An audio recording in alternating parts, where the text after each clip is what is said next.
지도자를 세우라 라는 제목으로 함께 말씀의 은혜를 나누도록 하겠습니다. 우리는 하나님께서 우리에게 주신 복음을 더 선명하게 알아가야 합니다. 그래서 작년에 우리가 하나님에 대해서 우리가 알았다면은 오늘 우리가 2023년도 벌써 이제 5월 이제 마지막을 우리가 보내고 또 내일이면 이제 6월이 시작되는데 2023년도 내가 하나님을 더 알아가야 되겠다. 그런 기도 제목을 여러분 가지시기를 주님의 이름으로 축복합니다. 우리에게 주신 이 복음을 처음에 믿을 때는 희미하게 믿었을지 모르지만은 갈수록 선명하게 우리가 이제 알아가야 된다는 거죠. 그렇게 해야지 우리가 복음에 감사하고 또 세상에 휘둘리지 않게 된다는 것입니다. 성경에 목회 서신이 두 권 있는데 우리가 아는 대로 디모데 전후서와 디도서, 오늘 우리가 디도서 보고 있잖아요. 이게 목회 서신이라고 합니다. 디모데 전후서는 에베소에서 목회하는 디모데에게 보낸 서신이고 또 디도서는 그레데에 목회하고 있는 이 디도에게 쓴 바울의 서신입니다. 디모데 전후서, 디도서, 목회 서신이라고 합니다. 에베소에 목회하던 디모데보다도 그레데에서 목회하던 디도가 목회 현장이 좀 더 어려웠습니다. 그레데 교회가 어떻게 세워졌습니까? 사도행전 2장에 보면은 오순절 예루살렘에 이 오순절날 예루살렘에 방문한 사람들 중에 이 그레데 사람들이 있었다라는 거예요. 유대인들은 이제 멀리 있어도 이게 절기가 되면 예루살렘에 모이잖아요. 이 그레데 사람들 중에 유대인들이 이 오순절날 예루살렘에 이제 절기를 지키기 위해서 왔다라는 거예요. 우리가 아는 대로 사도행전 2장에 성령 강림이 있었잖아요. 그들도 이제 성령을 받았다라는 거예요. 그래서 은혜를 받고 그레데에 돌아와서 교회를 세웠다라는 거예요. 예수님이 구주시구나. 교회를 세우게 됐다라는 거예요. 그러면 교회가 왜 어려웠느냐? 교회가 어려웠던 이유 중 하나가 교회를 세웠지만은 리더가 없잖아요. 지금 말로 하면 목사님이 계시지 않잖아요. 성령을 받고 은혜를 받았지만 그래서 은혜 받은 마음에 교회를 세웠지만은 교회에 지도자가 없잖아요. 리더가 없잖아요. 설상가상으로 헬라파 사람들, 다시 말해서 이제 이 거짓 교사들, 영지주의자들이 교회에 들어왔다라는. 여러분 상상이 가시죠? 그레데 교회는 어려움이 많았어요. 그래서 사도 바울은 디도에게 그레데를 이제 보낸 거잖아요. 목회하라고. 지도자가 없으니까 목회를 하라고 그렇게 그레데에 보냈다라는 거예요. 사도 바울은 그레데에 목회하는 디도에게 편지를 썼는데 이제 오늘 본문의 이제 내용이죠. 이 편지가. 사도 바울은 먼저 자신이 사도된 목적을 말합니다. 세 가지를 말하는데요. 1절 여러분 보세요. 첫째, 하나님이 택하신 자들의 믿음을 위해. 사도 바울이 자신이 사도된 목적 첫 번째가 뭡니까? 하나님의 택하신 자들의 믿음을 위해서 자신이 사도가 됐다는 거예요. 둘째, 경건함에 속한 진리의 지식을 전하기 위해서. 둘째가 뭡니까? 진리를 전하기 위해서. 진리의 지식을 전하기 위해서 본인이 사도가 됐다는 거예요. 셋째, 뭡니까? 그렇죠. 영생의 소망을 위함이다. 그렇게 보면 이게 첫째, 둘째, 셋째 이렇게 줄여보면은요, 첫째, 둘째의 목적이 뭐예요? 영생의 소망을 알기 위해서라는 거예요. 믿음을 위해서 보내어졌고요. 진리를 전하기 위해서 보냈는데 그게 다 뭐 때문에 그렇다라는 거예요? 영생의 소망을 알게 하기 위해서 제일 중요한 게 뭐예요? 영생이잖아요, 영생. 영생의 소망을 위해서라는 것을 알 수가 있습니다. 그런 의미에서 오늘 우리와 우리 교회가 존재하는 목적이 뭐예요?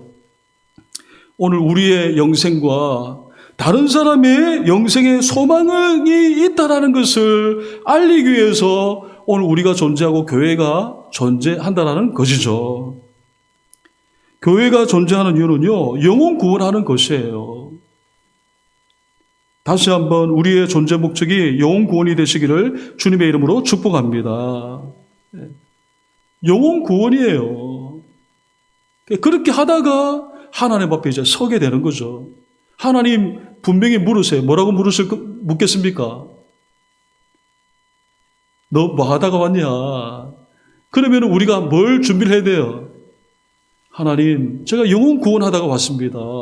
이걸 딱 준비를 해야 된다는 거예요. 여러분, 다음으로 사도 바울은요, 교회에 좋은 리더들을 세워야 한다고 말하고 있어요. 좋은 리더들을 세우라는 거예요. 좋은 리더를 세우는 이유가 뭡니까? 방금 말씀드렸잖아요. 교회는 뭐 때문에 존재합니까? 영혼 구원을 위해 존재하잖아요.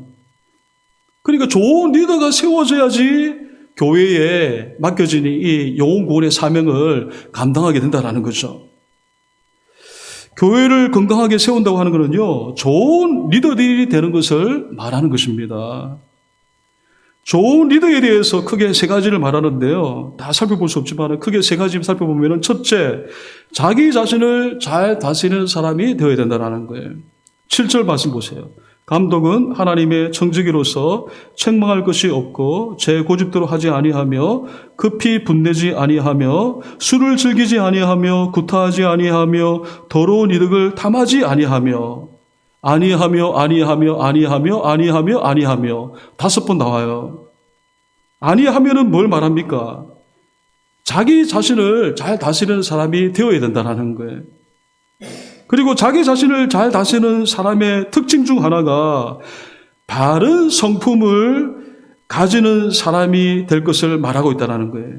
7절에 보니까 제 고집대로 하지 아니하며, 제 고집대로 하지 않는다라는 이 말은요, 자기 자신만 알고 자기 자신의 뜻대로만 행동하는 것을 말하는 거예요. 자기 자신의 뜻이 중요하죠. 그러나 때로는 자기의 뜻을 내려놓을 때가 있잖아요. 그런데 내려놓지 않고 자기의 뜻만 자꾸 주장하면 어떻게 됩니까? 그러면은 결국 그 사람은 자기 자신을 다스리는 사람이 되지 못하는 거죠. 때로는 자기의 뜻을 내려놓을 수 있어야 된다는 거죠. 자기 자신을 바르게 인도하는 사람은요, 다른 사람들의 말과 생각도 들어야 된다는 거예요.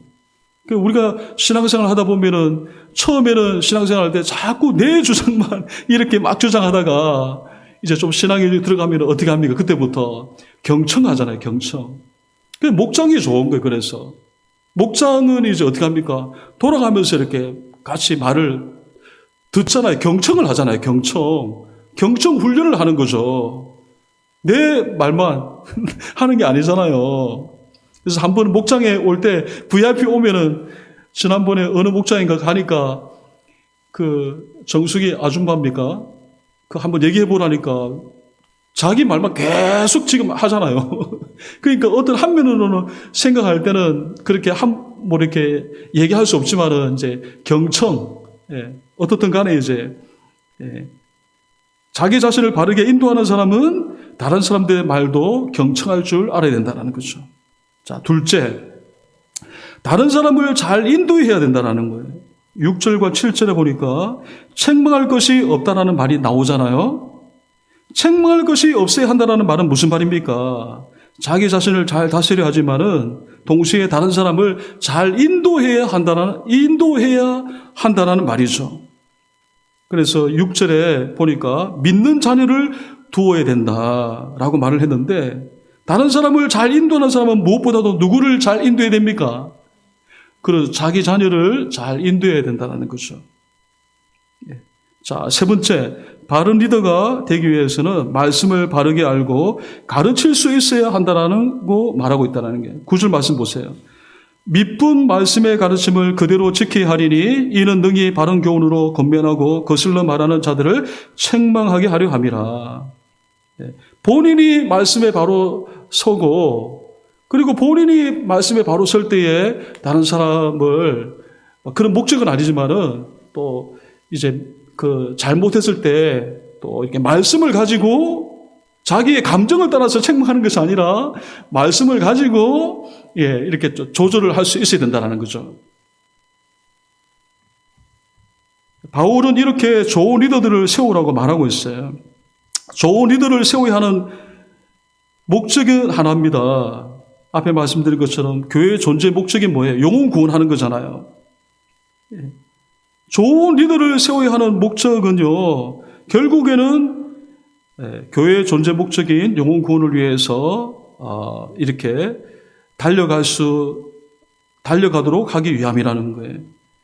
그런 의미에서 오늘 우리가 자기 자신을 잘 다스리고 다른 사람을 잘 인도하고 하나님의 말씀을 바르게 받고 또 말씀을 가르칠 수 있는 저와 여러분이 되시기를 주님의 이름으로 축복합니다. 이거는 이제 여러 번 우리가 말씀드렸는데 출애굽기도 보면은 데려가려 하노라. 어디로? 하나님의 성소로 데려가노라. 데려가노라 하노라 성소. 성소는 제사장을 말하잖아요. 제사장이 하는 역할이 뭡니까? 사람들을 하나님께 인도하는 거잖아요. 구원시키는 거잖아요. 본인이 구원시킬 수 없지만은 구원으로 인도하는 역할을 제사장이 이제 하는 거잖아요. 그래서 먼저 자기 자신을 잘 다스리고 다른 사람을 잘 인도해서 또 하나님의 말씀을 잘 받고 또 잘 가르쳐서 교회의 존재 목적인 이 사명을 잘 감당해야 한다는 것이죠. 교회가 어떤 교회가 건강한 교회냐? 이것도 이제 우리가 정확하게 알고 있어야 되는 거죠. 어떤 교회가 건강한 교회입니까? 교회가 크다고 건강한 교회입니까? 그럼 작으면 건강하지 않은 교회입니까?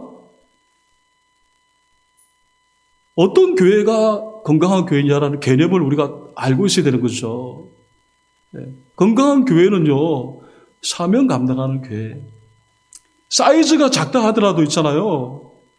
영혼 구원하면은 하나님 보시기엔 그건 큰 교회예요. 그러나 교회가 아무리 크더라도 거기에 영혼 구원이 없다. 늘 그냥 수평 이동을 원한다. 그러면은 그 교회는요, 엄밀히 말하면은 그 교회는 큰 교회라고 말할 수가 없어요. 여러분, 오늘 저희들이 좋은 리더가 되어서 우리의 목장과 우리 교회를 건강하게 세워갈 수 있게 되기를 주님의 이름으로 축복합니다. 자, 바울은 좋은 리더를 세우라고 말하는 후에 왜 리더를 세워야 하는지를 좀 더 구체적으로 말해요. 원칙적으로는 이 영혼 구원을 위해서 리더를 세워야 되는데 또 이제 다른 면에서 왜 리더를 세워야 되는지를 말하는데 첫째, 거짓 교사들 때문에 그렇다는 거예요. 앞에 제가 말씀드렸잖아요. 그레데 교회가 어떻게 세워졌습니까? 오순절날 예루살렘에 가서 절기를 지키기 위해서 갔는데 성령 강림으로 인해서 성령을 받고 은혜를 받아가지고 그레데에 돌아가가지고 교회를 세웠잖아요. 리더가 없잖아요. 그렇게 세워진 그레데 교회인데 왜 리더를 세워야 하는가? 디도가 교회에 오늘날로 말하면 이제 목사님인데 또 여기 보니까 장로와 감독을 세우라고 하잖아요. 그러니까 왜 리더를 세워야 하는지 첫째, 거짓 교사들 때문에 그렇다는 거죠. 10절 말씀 보세요. 불순종하고 헛된 말을 하며 속이는 자가 많은 중 속이는 자가 많다고 그래요. 속이는 자가 많은 중 할례파 가운데에 특히 그러하니라고 말해요. 교회 안에 들어온 사람들이 있는데 할례파라고 말하는 사람들이 있다는 거예요. 이 할례파는 어떤 사람들입니까? 할례를 받아야 구원을 받는다고 주장하는 사람들로서 거짓 교사들을 말하는 거죠. 우리는 예수님을 믿으면 구원을 받지 않습니까? 오순절 성령 강림으로 인해서 베드로가 설교했을 때 3,000명이 돌아왔는데 그 핵심 예수님을 믿으라 이렇게 구원을 받는다. 그 말했거든요. 핵심 말했거든요. 분명히 그들이 들었을 거예요. 들어서 이제 왔는데 이 할례파 사람들이 뭐라고 말합니까? 할례 받아야 구원받아. 얘기를 하는 거예요. 그러니까 더 중요한 거는 뭐냐니까 이들의 이 주장이 이제 삶으로 나타나잖아요. 삶으로. 그게 뭐냐니까 세 가지인데 첫 번째가 불순종하게 한다는 거예요. 불순종. 불순종이 뭡니까? 사도들의 가르침을 거부하는 거예요. 야, 너 예루살렘에서 사도 베드로 말씀 듣는데 야, 그거 믿지 마. 그 거부하게 한다는 거예요. 그러면은 이게 헷갈리잖아요. 지금으로 말하면은 인터넷도 있고 다시 한번 영상을 들을 수 있지 않습니까? 예를 든다면 그렇다는 거예요. 그러나 그때는 그런 게 없잖아요. 듣긴 들었는데 누가 가르치는 사람도 없고 하니까 이게 가물가물하잖아요. 그런데 더더군다나 이 할례파 거짓 교사들이 뭐라고 말합니까? 불순종하게 한다는 거예요. 그 거부해 그거. 두 번째가 뭡니까? 헛된 말을 하게 한다는 거예요. 이 말은 무슨 말입니까? 아무 유익이 없는 말을 한다는 거예요. 생명이 없는 말, 유익이 없는 말을 한다는 거예요. 다음으로 이제 뭐예요? 속인다라는 거예요. 이 말은 무슨 말입니까? 잘못된 길로 가게 한다는 거예요. 성령님은 오늘 우리들을 어떻게 합니까? 오늘 저와 여러분들을요, 바른 길을 가게 하는 거잖아요. 근데 이 거짓 교사들은요, 어떻게 해요? 잘못된 길로 가게 한다는 거예요. 거짓 교사들은 오늘날로 말하면 뭐라고 말할 수 있습니까? 이 세상의 악한 영들은 우리를 어떻게 합니까? 어떻게 하면은 잘못된 길로 가게 할까? 이거 연구하고 있다는 거예요. 그러니까 우리가 이제 바른 길을 갈 수 있어야 되는 거죠. 결론적으로 11절에 보니까 더러운 이득을 취하려고 마땅하지 아니한 것을 가르쳐 그 다음에 나오는 말씀이 뭡니까? 가정들을 무너뜨린다는 거예요. 가정들을. 거짓 교사들의 목적은요. 겉으로는 자기들의 교리를 전하죠. 그러나 최종적인 목적은요. 속여서 이익을 취해서 가정들을 하나하나 무너뜨리는 것이 이들의 목적이라는 거예요. 가정을 무너뜨린다는 말은 또 교회도 무너뜨리는 것을 말하는 거예요. 여러분, 가정이 무너지면 안 되죠. 교회도 무너지면 안 되죠. 그러나 이제 악한 영들은요, 우리의 가정도, 특별히 이 이단들은요, 가정을 무너뜨리고 또 교회도 무너뜨리려고 한다는 거예요. 우리가 이제 어떻게 됩니까? 오늘 이 밤에 여러분 잘 나오신 거잖아요. 다시 한번 말씀을 듣고 우리가 또 깨어서 또 기도하는 거잖아요. 자, 왜 리더들을 세워야 합니까? 거짓 교사들 때문이에요. 자, 둘째, 리더를 세워야 하는 이유는 거짓 교사들이 이 그레데 사람들, 디도가 목회하는 이 그레데 지역이잖아요. 그레데 사람들에게 너무나 악한 영향을 끼치고 있기 때문에 그렇다는 거예요. 그레데 사람들이 거짓 교사들로부터 악한 영향을 받았다는 거예요. 여러분, 우리는 살면은요, 누군가로부터 영향을 받아요. 여러분들은 누구의 영향을 받아요? 강 목사님의 영향을 받아요. 알게 모르게 어떻게 하든지 간에 성도님은요, 목사님을 닮아가게 되어 있어요. 제가 정직하면은요, 여러분이 정직하게 모르게 따라온다는 거예요. 그러나 동시에 여러분들은 또 일주일간을 세상에 살기 때문에 또 어떻게 해요? 세상에 또 영향을 받는 거예요. 오늘 이 그레데 사람들이 거짓 교사들부터 악한 영향을 받았어요. 그런데 이 그레데 성도들이 안 좋은 영향을 받은 거는요, 또 이 그레데 사람들이 가지고 있는 잘못된 성품도 한 몫을 했다라는 거예요. 자, 한 철학자가 그레데 사람들을 다음과 같이 평가하는데 그 평가하는 내용이 12절에 나와 있어요. 보세요. 그레데 사람들이 어떤 사람들입니까? 12절. 그레데인 중에 어떤 선자가 말하되 그레데인들은 어떻게? 항상 거짓말쟁이며 악한 짐승이며 배만 위하는 게으른 뱅이라 하니. 자, 오순절날 절기를 지키다가 성령 받았지만은요, 이게 변합니까? 성령 받으면 100% 변합니까? 100% 안 변해요.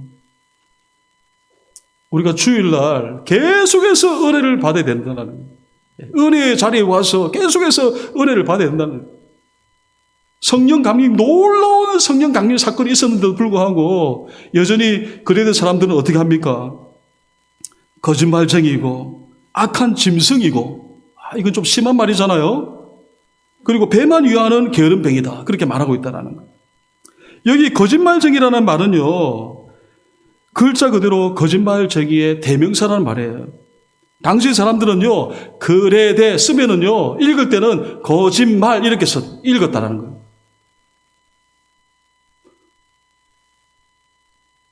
그레데 쓰면은 읽을 때는 어떻게 읽었다고요? 거짓말 이렇게 썼다는 거예요. 그레데 사람들은 믿을 수가 없는 거예요. 자, 다음으로 그레데 사람들은요, 악한 짐승이라고 말합니다. 이 악한 짐승이라는 뜻은 자신의 이익이라고 하면은 타인이 희생을 하건 말건 상관이 없다라는 거예요. 그리고 끝으로 배만 위하는 게으름장이라는 말은요, 부당한 방법으로 자신의 쾌락과 만족을 추구하는 탐욕스러운 사람을 말한다라는 거예요. 자기 배만 부르면 된다라는 거예요. 다른 사람도 상관이 없다라는 거예요. 자, 그레이데인들이 이런 잘못된 성품을 가지고 있는데 거기다가 거짓 교사들이 들어왔잖아요. 그러니까 더 악한 영향을 받는 거예요. 사도 바울이 말하고자 하는 것이 있어요. 이 말을 하면서 사도 바울이 말하고자 하는 말이 뭘까요? 리더가 있고 없고가 중요하다라는 거예요. 역으로 말하면 좋은 리더가 세워지고 좋은 리더가 있다고 한다면 거짓 교사들에게 이렇게 저렇게 휘둘리지 않았을 것이라는 말이에요. 좋은 리더가 있었다면 그렇게 거짓말하는 것을 내버려 두지 않았을 거라는 거예요. 당신들 오순절 예루살렘에 가서 성령 받았지 않았느냐? 근데 어떻게 여전히 당신들 삶 가운데 거짓말을 하고 있느냐? 그거 좀 내려놔야 되지 않느냐? 어떻게 당신들 성령을 받았음에도 불구하고 악한 짐승이라고 그렇게 말할 수가 있느냐? 그런 말 정말 당신들 듣고 싶으냐? 정말 그거 좀 이렇게 회개해야 되지 않느냐? 리더가 있었다면은 그렇게 말했을 텐데 리더가 없기 때문에 이제 그렇게 된다는 거죠. 거짓 교사들이 어떻게 합니까? 가정들을 무너뜨리고 있잖아요. 가정들을. 지금 이 시대가 어떤 시대입니까? 가정들을 무너뜨리는 시대거든요, 지금. 근데 좋은 리더가 있다고 하면은요, 그렇게 가정을 무너뜨리는데 가만두지 않는다라는 겁니다. 사도 바울은 거짓 교사들을 경계할 것을 말하면서 이제 리더가 해야 할 일들을 가르쳐 주고 있습니다. 13절 말씀 보세요. 그들을 엄히 꾸짖으라. 이는 그들로 하여금 믿음을 온전하게 하고. 자, 엄히 꾸짖으라는 말은 무슨 말이냐니까 당신들의 나쁜 본성을 잘라내라는 말이에요. 그리고 중요한 말씀은 이어서 나오는 말씀인데 거기 보니까 뭐라고 되어 있습니까? 믿음을 온전하게 하고. 여러분 오늘 이 밤에 믿음을 온전하게 하시기를 주님의 이름으로 축복합니다. 온전하게 하라는 이 말은요, 믿음을 건강하게 하라는 말입니다. 육신도 건강해야 되죠. 우리의 영도 어떻게 됩니까? 우리 영도 건강해야 된다는 거예요. 어떻게 엄밀히 보면은요, 육신도 중요하지만 어떤 의미에서는 영도 더 중요하다는 거예요. 영이 무너지면은요, 영이 무너지면 어떻게 됩니까? 걱정에 쌓이고 근심에 쌓이면은요, 이게 영으로 공격하는 거잖아요. 육신은 건강해요. 그러나 언제부턴가 걱정에 쌓이고, 예를 들어서 걱정에 쌓이면은요, 이 영이 건강하지 못하면은 마음의 병이 되는 거잖아요. 결국 영이 중요한 거예요, 여러분.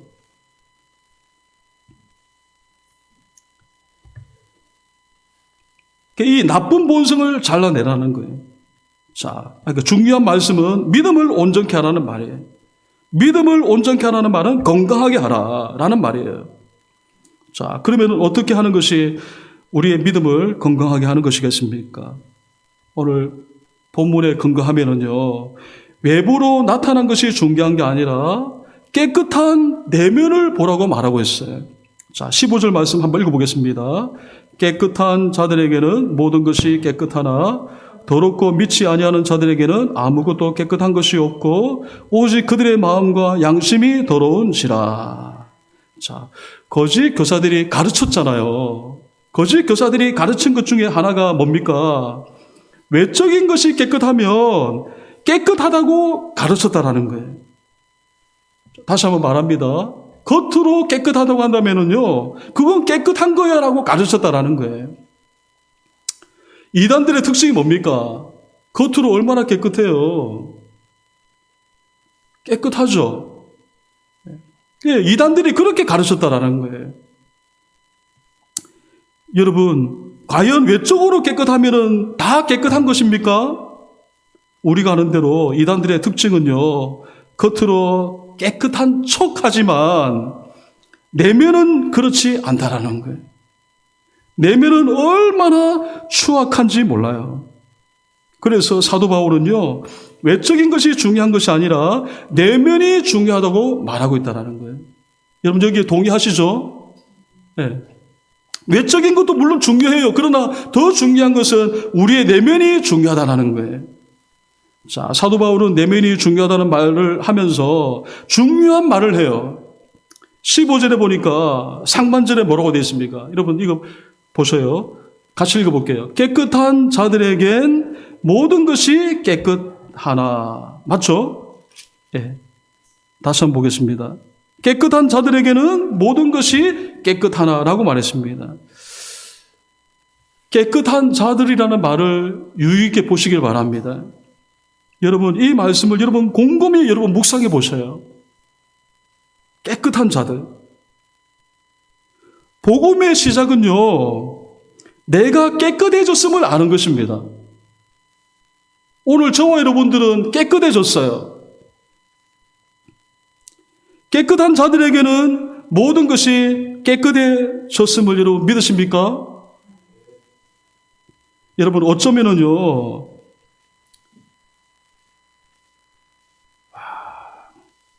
나는 아니에요, 목사님. 나는 지금 깨끗하지 않아요.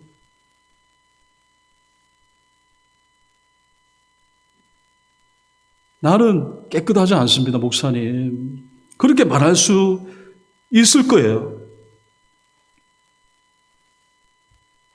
나는 아닙니다. 라고 말할 수 있습니다. 여러분, 그런데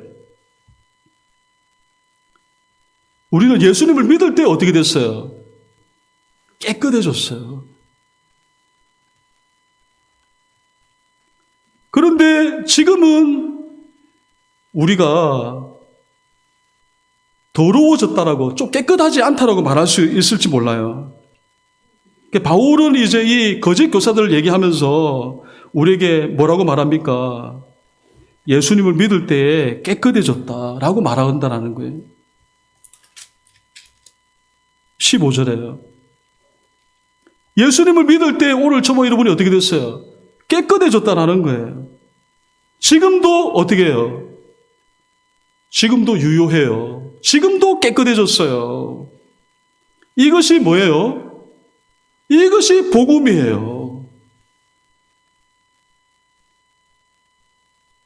이것이 복음이 시작이에요. 오늘 저와 여러분들은 누구 때문에? 예수님 때문에 깨끗해졌어요. 이런 말이에요. 깨끗해졌다라는 말은요, 이런 말이에요. 우리가 더 깨끗하게 할 필요가 없다라는 겁니다. 우리는 깨끗하기 위해 사는 것이 아니에요.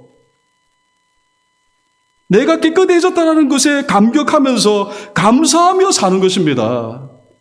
우리가 신앙생활 한다고 하는 것은요, 예수님 때문에 내가 이미 깨끗해졌기 때문에 깨끗하기 위해서 우리가 막 사는 것이 아니라 이미 깨끗해졌기 때문에 그 깨끗해질 수 없는 나 자신인데 예수님께서 나를 깨끗하게 해주셨기 때문에 그 깨끗한 것을 보고 우리가 감격하고 감사하며 사는 것이죠. 우리가 놓치는 게 뭐예요? 내가 깨끗해진 것을 모르고 살아가는 것을 놓치고 살아갈 때가 있다는 거예요. 내가 깨끗해진 것을 모르고 살아갈 때 우리의 감격이 식어지고 감사가 식어진다는 거예요. 반대로 말씀을 드리면은 예수님 때문에 내가 깨끗해졌다는 이 사실을 내가 깨끗해지기 위해서 노력하는 것이 아니라 깨끗해진 것 때문에 우리가 감사하는 거죠. 이거를 알 때 이것이 뭐예요? 복음의 시작이라는 거. 이 복음을 묵상할 때 우리에게 기쁨이 주어진다는 거예요. 내가 어떻게? 그러니까 이 그레데인들이 이제 이 오순절날 예루살렘에 갔을 때 말씀 들을 때 이미 어떻게 됐어요? 깨끗해졌다는 거예요. 여러분, 복음이 왜 놀랍습니까? 모든 것이 깨끗해졌잖아요. 15절 보니까. 그래서 복음이 놀랍다라는 거예요. 그래서 오늘 저와 여러분들은요, 이 말씀을 붙들며 사시기를 주님의 이름으로 축복합니다. 6월호에, 오늘 큐티 6월호에 앞장에 보니까 팀 켈러 목사님의 시를 소개했어요. 이분이 얼마 전에 돌아가셨거든요. 그래서 제가 이제 읽었는데 별로 그래도 감동은 있었지만은 말씀을 준비하면서 이 시가 생각이 나더라고요. 그 시가 생각이 나면서 더 감동이 되는 거 있죠. 그래서 시를 잠시 한번 소개해 드릴게요. 가장 위대하고 아름답고 신뢰할 만한 대상인 예수 그리스도를 향한 사랑으로 우리 마음이 불타올라야만 죄가 매력을 잃고 바람직한 삶의 변화가 시작이 됩니다. 예수님의 사랑을 알면 알수록 죄를 자백하기 쉬워지고 죄를 자백하면 할수록 십자가 은혜가 더 귀하게 와닿아 우리는 죄에서 돌아서게 됩니다.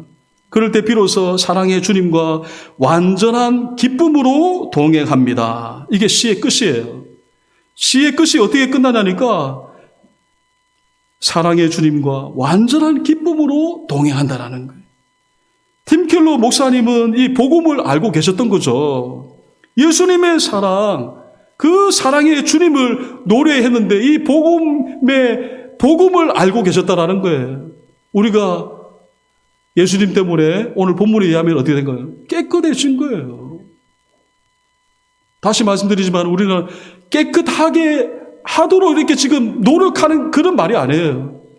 깨끗해진 것 때문에 감격하고 감사함으로 우리가 그렇게 살아야 된다는 거죠.